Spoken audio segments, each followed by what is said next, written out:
तो गाइस आज हम लोग जो है वो एक न्यू सीरीज को स्टार्ट करने वाले हैं और ये सीरीज जो होने वाली है इसमें हमारा मेन कैरेक्टर बहुत ही ज़्यादा ब्रूटल होने वाला है जिसे देखने में आपको बहुत ज़्यादा मज़ा आएगा। तो चलो फिर अब अपने एपिसोड को स्टार्ट करते हैं। एपिसोड की स्टार्टिंग होती है और हम चैंग्स वान कॉन्टिनेंट का जो किंग ही सिटी होता है उसे देखते हैं।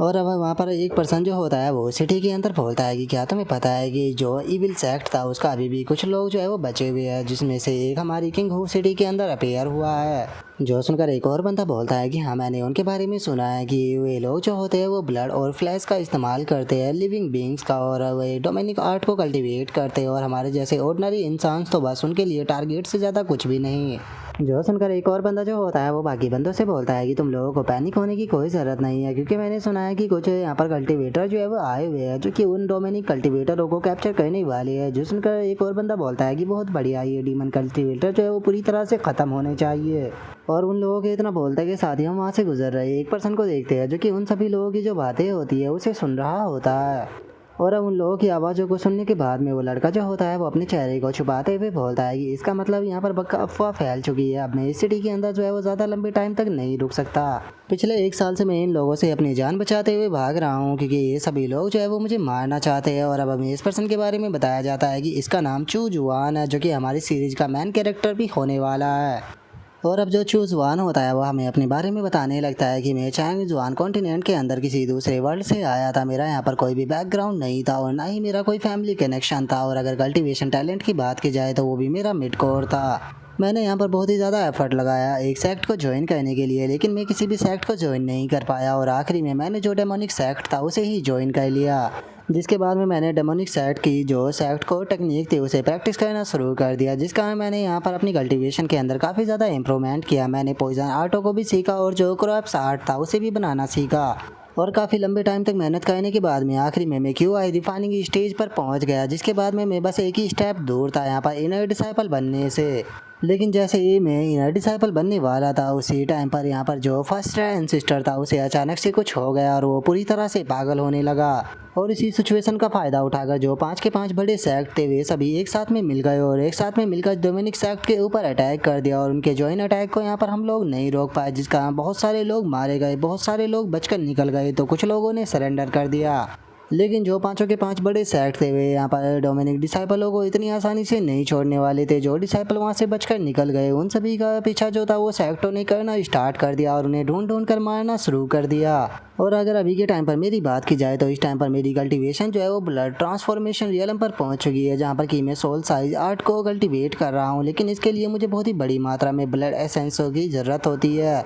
और अगर मुझे सभी के सभी रिसोर्सेज जो है वो टाइम पर ना मिल पाए तो इससे यहाँ पर मेरी हालत जो होती है वो बहुत ही ज़्यादा ख़राब होने लगती है, क्योंकि मेरी बॉडी के अंदर ब्लैक लैश स्टार्ट हो जाता है, जिससे कि मैडनेस मेरे ऊपर हावी होने लगती है। और अगर अभी की बात की जाए तो मेरी बॉडी जो है वो बिल्कुल लिमिट पर पहुंच चुकी है। अगर जल्दी ही मुझे सभी रिसोर्सेज ना मिले तो यहाँ पर मेरी बॉडी के ऊपर ब्लैक लैश आना स्टार्ट हो जाएगी। लेकिन किस्मत से फाइनली मुझे यहाँ पर एक पर्सन जो है वो मिल गया है जो कि मेरा जूनियर डिसाइपल था, जो कि उस टाइम पर सर्वाइव कर गया था, तो हो सकता है कि इससे मुझे यहाँ पर थोड़ी बहुत मदद मिल जाए। और इतना सोचकर अब चूज वन जो होता है वो उस बंदे के पास में आ जाता है, जो देखने के बाद में वो बंदा भी काफ़ी ज़्यादा खुश हो जाता है और खुश होते हुए बोलता है कि ब्रदर चूज वन फाइनली आप यहाँ पर आ गए। और इतना बोलकर उसका ध्यान जो होता है वो चूज वन के ऊपर जाता है, जिसे देखने के बाद में वो बोलता है कि ब्रदर चूज वन आप ठीक तो हो ना, आपकी हालत मुझे ठीक नहीं लग रही। जो सुनकर चूज वन उसे बोलता है कि मुझे वो बताओ जो मैंने तुम्हें सामान लाने के लिए बोला था, क्या तुम वो लेकर आए हो। जो सुनकर वो जूनियर जो होता है वो चूज वन से बोलता है कि सीनियर ब्रदर मानना पड़ेगा, सच में आप तो बहुत ही ज़्यादा बहादुर हो, अभी भी आप सेक्ट की टेक्निक को कल्टीवेट कर रहे हो, लेकिन अगर किसी कारण से यहाँ पर जो 5 मेजर सेक्ट है उन्हें पता लग गया आपके बारे में तो वो आपको जान से मार देगी।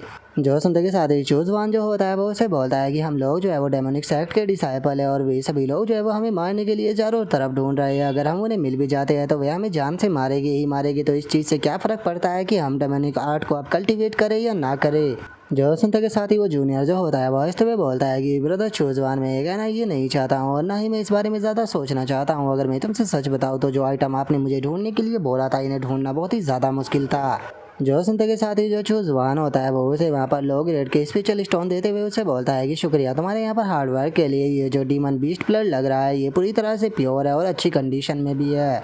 और इतना बोलते ही चूजवान को अचानक से कुछ महसूस होता है, जिसका वो हैरान हो जाता है और तभी हम उसके कानों के अंदर बैठे हुए एक क्रिएचर को देखते हैं, जिससे कि चैंजवान बोलता है कि ठीक है जल्दी से सुनना स्टार्ट करो। और अब जो जुबान होता है वो वहाँ पर बैठे हुए लोगों की बातों को सुनने लगता है, जहाँ पर कि एक बंदा जो होता है वो बोलता है कि सच में ये टेक्निक जो थी वो बहुत ही ज़्यादा अच्छी थी कि यहाँ पर डीमन सेक्ट के एक गद्दार का इस्तेमाल कर इन सांप को इनके बिलों से बाहर निकालने का सच में ये आइडिया जो था वो कभी भी फेल नहीं होता। जो सुनते के साथ ही दूसरा बंदा जो होता है वो बोलता है कि जैसे कि हम इस डीमन कल्टीवेटरों को पकड़ लेंगे तो हम इसकी तलाशी जो है वो बहुत ही अच्छे से लेंगे। तभी दूसरा बंदा बोलता है कि हाँ बिल्कुल, जल्दी ही इसने अपनी पूरी जिंदगी भर जो रिसोर्सेस इकट्ठा किए थे वे सभी हमारे होने वाले हैं। जो सुनकर एक और बंदा जो होता है वो बोलता है कि इस डीमन कल्टीवेटरों को हम लोग जो है वो बहुत ही बुरी मौत देंगे। सबसे पहले तो हम इसकी स्किनों को उतारेंगे और उसके बाद में जो इसकी दोनों आंखें हैं उन्हें भी निकाल लेंगे और इसके शरीर के एक एक पार्ट को छोटा छोटा कर काटेंगे। और अब उन सभी लोगों की बातों को सुनने के बाद में जो जुबान होता है वो जूनियर डिसाइपल से बोलता है कि जूनियर ब्रदर, मुझे कुछ ब्लड स्पिरिट पिल जो है वो चाहिए, तो क्या वे तुम्हारे पास में है?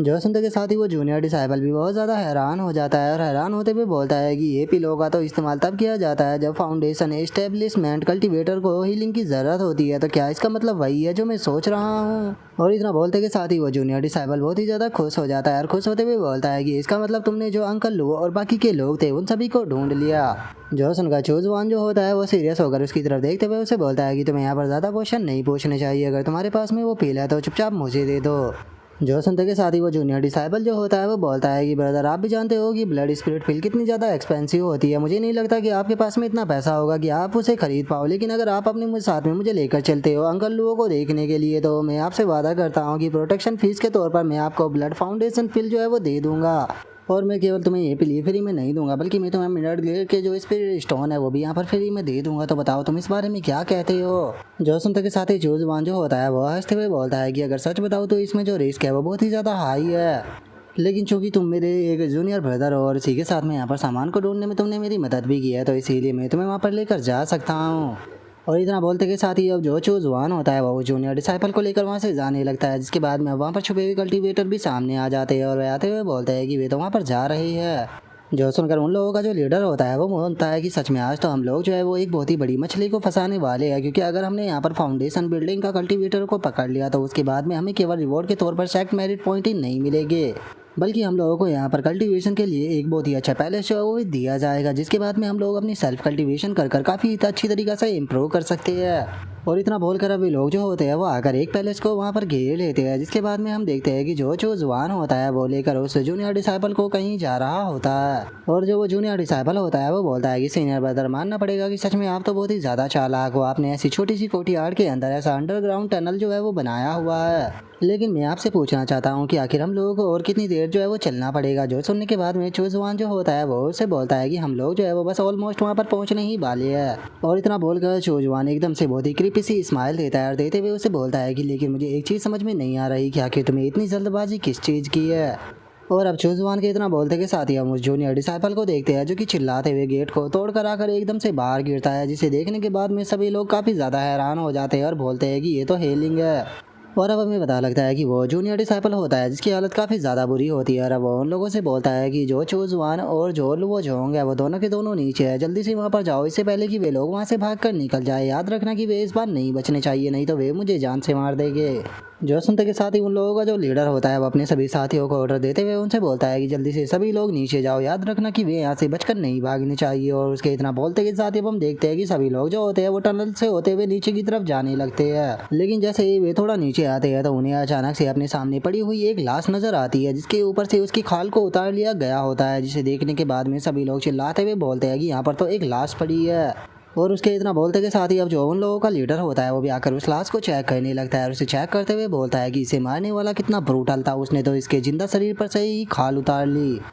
और इतना बोलते के साथ ही वो लीडर एकदम से बहुत ही ज़्यादा हैरान हो जाता है, हैरान होते हुए बोलता है कि एक मिनट रुको, ये तो हेलिंग है। इसका मतलब बाहर हम जिस पर्सन से मिले थे वो हेलिंग नहीं था बल्कि वो जुबान था। उस पास्टर ने यहाँ पर हमें ट्रिक कर दिया, जल्दी से भागो और उसे पकड़ो, वो बचकर नहीं भागना चाहिए। और उसके इतना बोलते के साथ ही अब हमारा व्यू जो होता है वो सिटी के बाहर वाले हिस्से में आ जाता है, जहाँ पर कि हम जुबान को देखते हैं जो कि उसे खाल को अपने शरीर पर से उतार देता है। और उसे उतारते हुए जो जुबान होता है वो बोलता है कि सच में ह्यूमन की खाल का मास्क बनाकर उसे पहनना बहुत ही ज़्यादा अनकंफर्टेबल होता है, लेकिन मैं शुक्रिया अदा करना चाहूँगा बॉस का, क्योंकि उसने मुझे इस टेक्निक को सिखा दिया था और मैंने सिचुएशन को फिगर आउट कर उस गद्दार येलिंग की खाल उतार कर उसे मास्क बना लिया। और गाइस अगर आप यहाँ पर नहीं समझे हो कि क्या हुआ है तो मैं आपको शॉर्ट भाषा में बताता हूँ। जो चू जुआन था वो समझ चुका था कि जो उसका जूनियर डिसाइपल है वो एक गद्दार है, इसीलिए उसने उसे मारकर उसकी जो खाल थी उसे उसके शरीर पर से उतार कर अपने लिए मास्क बना लिया। और अब जो चू जुआन होता है वो पीछे की तरफ देखने लगता है और पीछे की तरफ देखते हुए अपने मन में सोचता है कि इस बार तो मैं वहाँ से बचकर निकल गया, लेकिन मुझे नहीं लगता कि मैं हर बार इतना लकी रहूँगा कि मैं इस तरह से वहाँ पर बचकर निकल जाऊँ। लेकिन मैं किसी दूसरे सेक्ट को ज्वाइन भी नहीं कर सकता हूँ, क्योंकि अब मेरे लिए ये पूरी तरह से इम्पॉसिबल है कि मैं जो अपना कल्टीवेशन का पाथ हूँ उसे चेंज कर सकूँ, क्योंकि इस तरह से बहुत ही ज़्यादा हाई रिस्क हो जाएगा ब्लैक लेस का। और इस टाइम पर मेरा एटीट्यूड और जो मेरी कल्टीवेशन है वो बहुत ही ज़्यादा रूथलेस बन चुका है। तो अगर मैं यहाँ पर किसी दूसरी टेक्निक को कल्टीवेट भी करता हूँ तो मैं अपने जो एटीट्यूड है या अपना बिहेवियर है उसे चेंज नहीं कर सकता। तो इसीलिए अब ना चाहते हुए भी मुझे केवल जो डेमोनिक आर्ट है उसे ही कल्टीवेट करना होगा और इसी डेमोनिक आर्ट की मदद से मुझे इमोर्टलिटी को प्राप्त करना होगा। और इतना बोलकर अब जो जुबान होता है वो आगे की तरफ बढ़ने लगता है और आगे की तरफ बढ़ते हुए बोलता है कि जो मेरा डेमोनिक पाथ है अब इसे मैं नहीं छोड़ सकता हूँ, क्योंकि इसे छोड़ने के लिए बहुत ज़्यादा देर हो गई। और चूजवान के इतना बोलते के साथ ही हमारा आज का एपिसोड जो होता है वो यहीं पर ही कंप्लीट हो जाता है। तो नेक्स्ट एपिसोड के अंदर देखिए कि आगे क्या होता है। अगर आप लोगों को वीडियो अच्छी लगी हो तो लाइक करना, चैनल को सब्सक्राइब करना। मैं मिलता हूँ नेक्स्ट एपिसोड में, तब तक के लिए बाय बाय गाइस।